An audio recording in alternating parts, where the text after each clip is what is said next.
Welcome to English Flow. Today, we begin one of the world's most famous mystery stories. The Hound of the Baskervilles, Chapter 3, by Sir Arthur Conan Doyle. Read with us, listen carefully, and improve your English naturally through storytelling.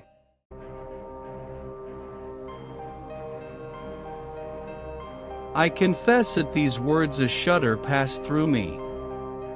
There was a thrill in the doctor's voice which showed that he was himself deeply moved by that which he told us. Holmes leaned forward in his excitement, and his eyes had the hard, dry glitter which shot from them when he was keenly interested. "You saw this?" "As clearly as I see you." "And you said nothing?" "What was the use? How was it that no one else saw it?" "The marks were some 20 yards from the body, and no one gave them a thought.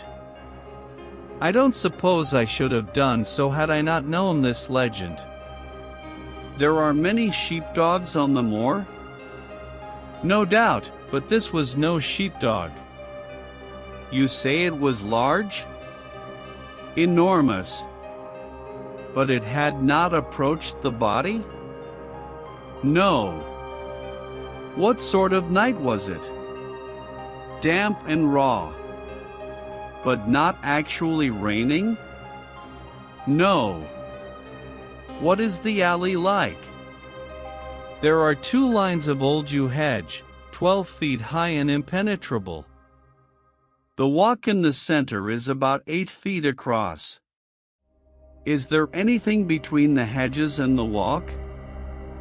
"Yes, there is a strip of grass about 6 feet broad on either side." "I understand that the yew hedge is penetrated at one point by a gate?" "Yes, the wicket gate which leads on to the moor." "Is there any other opening?" "None." "So that to reach the yew alley one either has to come down it from the house or else to enter it by the moor gate?" "There is an exit through a summer house at the far end." "Had Sir Charles reached this?" "No, he lay about 50 yards from it." "Now, tell me, Dr. Mortimer, and this is important, the marks which you saw were on the path and not on the grass." "No marks could show on the grass." "Were they on the same side of the path as the moor gate?" "Yes, they were on the edge of the path on the same side as the moor gate." "You interest me exceedingly. Another point. Was the wicket gate closed?" "Closed and padlocked." "How high was it?" "About 4 feet high." "Then anyone could have got over it?" "Yes." "And what marks did you see by the wicket gate?" "None in particular." "Good heaven! Did no one examine?" "Yes, I examined, myself." "And found nothing?" It was all very confused. Sir Charles had evidently stood there for 5 or 10 minutes. "How do you know that?" "Because the ash had twice dropped from his cigar." "Excellent. This is a colleague, Watson, after our own heart." "But the marks?" "He had left his own marks all over that small patch of gravel. I could discern no others." Sherlock Holmes struck his hand against his knee with an impatient gesture. "If I had only been there," he cried. "It is evidently a case of extraordinary interest, and one which presented immense opportunities to the scientific expert. That gravel page upon which I might have read so much has been long ere this smudged by the rain and defaced by the clogs of curious peasants. Oh, Dr. Mortimer, Dr. Mortimer, to think that you should not have called me in. You have indeed much to answer for." I could not call you in, Mr. Holmes, without disclosing these facts to the world, and I have already given my reasons for not wishing to do so. Besides, why do you hesitate? There is a realm in which the most acute and most experienced of detectives is helpless. You mean that the thing is supernatural? I did not positively say so. No, but you evidently think it. Since the tragedy, Mr. Holmes, there have come to my ears several incidents which are hard to reconcile with the settled order of nature. For example, I find that before the terrible event occurred, several people had seen a creature upon the moor which corresponds with this Baskerville demon, and which could not possibly be any animal known to science.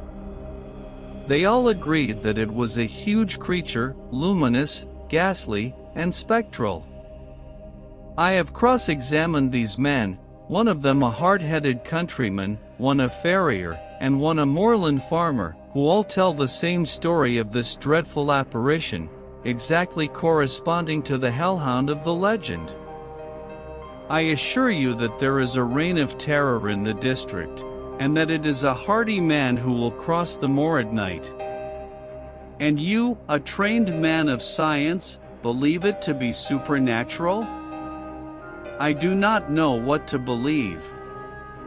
Holmes shrugged his shoulders. I have hitherto confined my investigations to this world, said he. In a modest way I have combated evil, but to take on the father of evil himself would, perhaps, be too ambitious a task. Yet you must admit that the footmark is material. The original hound was material enough to tug a man's throat out, and yet he was diabolical as well.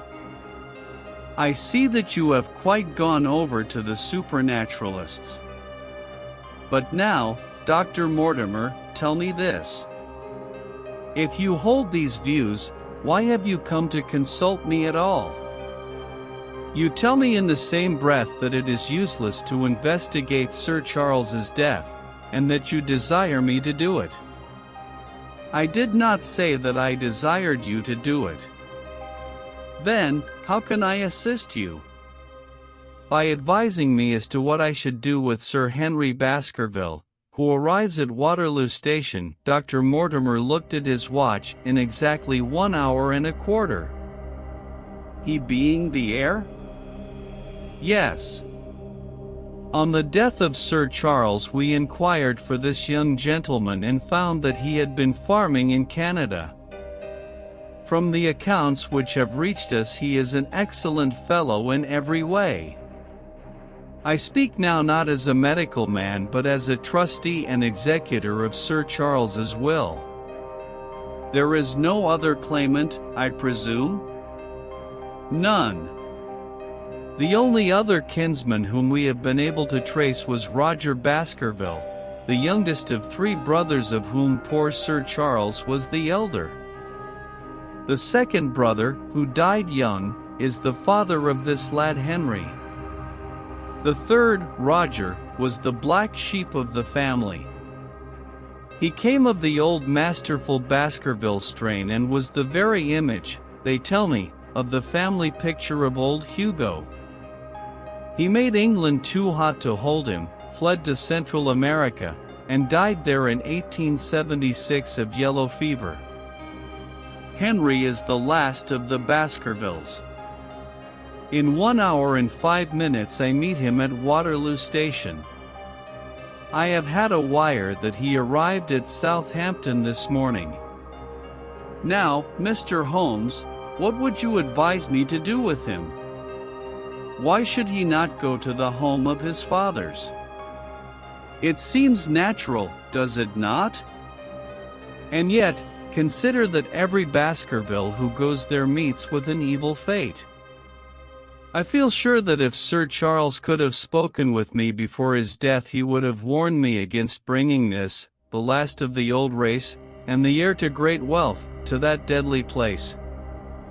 and yet it cannot be denied that the prosperity of the whole poor, bleak countryside depends upon his presence. All the good work which has been done by Sir Charles will crash to the ground if there is no tenant of the hall. I fear lest I should be swayed too much by my own obvious interest in the matter, and that is why I bring the case before you and ask for your advice." Holmes considered for a little time.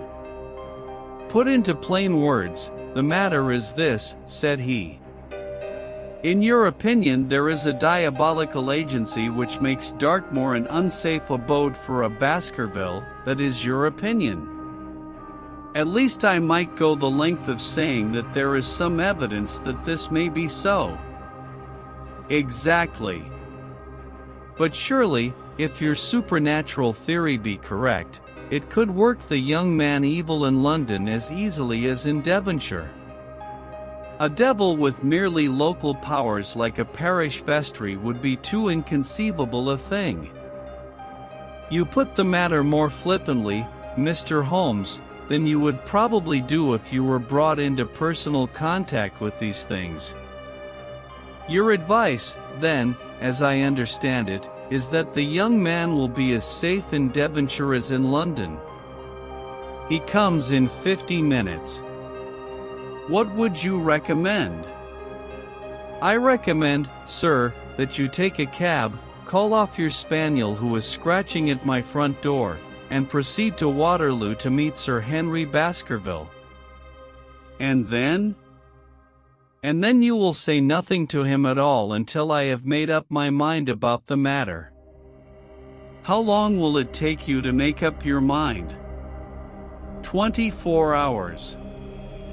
"At 10 o'clock tomorrow, Dr. Mortimer, I will be much obliged to you if you will call upon me here, and it will be of help to me in my plans for the future if you will bring Sir Henry Baskerville with you." "I will do so, Mr. Holmes." He scribbled the appointment on his shirt cuff and hurried off in his strange, peering, absent-minded fashion. Holmes stopped him at the head of the stair. "Only one more question, Dr. Mortimer. You say that before Sir Charles Baskerville's death several people saw this apparition upon the moor?" "3 people did." "Did any see it after?" "I have not heard of any." "Thank you. Good morning." Holmes returned to his seat with that quiet look of inward satisfaction which meant that he had a congenial task before him. "Going out, Watson? Unless I can help you." "No, my dear fellow, it is at the hour of action that I turn to you for aid. But this is splendid, really unique from some points of view. When you pass Bradley's, would you ask him to send up a pound of the strongest shag tobacco?" "Thank you. It would be as well if you could make it convenient not to return before evening. Then I should be very glad to compare impressions as to this most interesting problem which has been submitted to us this morning." I knew that seclusion and solitude were very necessary for my friend in those hours of intense mental concentration during which he weighed every particle of evidence, constructed alternative theories, balanced one against the other, and made up his mind as to which points were essential and which immaterial. I therefore spent the day at my club and did not return to Baker Street until evening.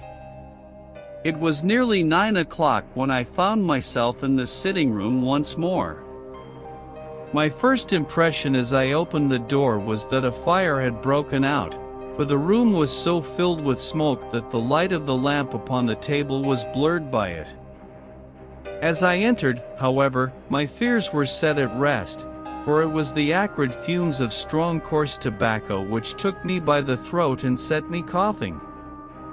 Through the haze I had a vague vision of Holmes in his dressing gown coiled up in an armchair with his black clay pipe between his lips. Several rolls of paper lay around him. "Caught cold, Watson," said he. No, it's this poisonous atmosphere. I suppose it is pretty thick, now that you mention it. Thick. It is intolerable. Open the window, then. You have been at your club all day, I perceive. My dear Holmes. Am I right? Certainly, but how? He laughed at my bewildered expression. There is a delightful freshness about you, Watson, which makes it a pleasure to exercise any small powers which I possess at your expense. A gentleman goes forth on a showery and miry day. He returns immaculate in the evening with the gloss still on his hat and his boots. He has been a fixture therefore all day. He is not a man with intimate friends. Where, then, could he have been? Is it not obvious? Well, it is rather obvious. The world is full of obvious things which nobody by any chance ever observes. Where do you think that I have been? A fixture also. On the contrary, I have been to Devonshire. In spirit? Exactly. My body has remained in this armchair and has, I regret to observe, consumed in my absence 2 large pots of coffee and an incredible amount of tobacco. After you left, I sent down to Stamford's for the ordnance map of this portion of the moor, and my spirit has hovered over it all day. I flatter myself that I could find my way about. A large-scale map, I presume? Very large. He unrolled one section and held it over his knee. Here you have the particular district which concerns us. That is Baskerville Hall in the middle. With a wood round it? Exactly. I fancy the yew alley, though not marked under that name, must stretch along this line, with the moor, as you perceive, upon the right of it. This small clump of buildings here is the hamlet of Grimpen, where our friend Dr. Mortimer has his headquarters. Within a radius of 5 miles there are, as you see, only a very few scattered dwellings. Here is Laughter Hall, which was mentioned in the narrative. There is a house indicated here which may be the residence of the naturalist Stapleton, if I remember right, was his name. Here are 2 moorland farmhouses, High Tor and Fulmire. Then 14 miles away the great convict prison of Princetown. Between and around these scattered points extends the desolate, lifeless moor. This, then, is the stage upon which tragedy has been played, and upon which we may help to play it again. It must be a wild place. Yes, the setting is a worthy one. If the devil did desire to have a hand in the affairs of men, then you are yourself inclining to the supernatural explanation. The devil's agents may be of flesh and blood, may they not? There are 2 questions waiting for us at the outset. The one is whether any crime has been committed at all. The second is, what is the crime and how was it committed? Of course, if Dr. Mortimer's surmise should be correct, and we are dealing with forces outside the ordinary laws of nature, there is an end of our investigation. But we are bound to exhaust all other hypotheses before falling back upon this one. I think we'll shut that window again, if you don't mind. It is a singular thing, but I find that a concentrated atmosphere helps a concentration of thought. I have not pushed it to the length of getting into a box to think, but that is the logical outcome of my convictions. Have you turned the case over in your mind? Yes, I have thought a good deal of it in the course of the day. What do you make of it? It is very bewildering. It has certainly a character of its own. There are points of distinction about it. That change in the footprints, for example. What do you make of that? Mortimer said that the man had walked on tiptoe down that portion of the alley. He only repeated what some fool had said at the inquest. Why should a man walk on tiptoe down the alley? What then? He was running, Watson, running desperately, running for his life, running until he burst his heart and fell dead upon his face. Running from what?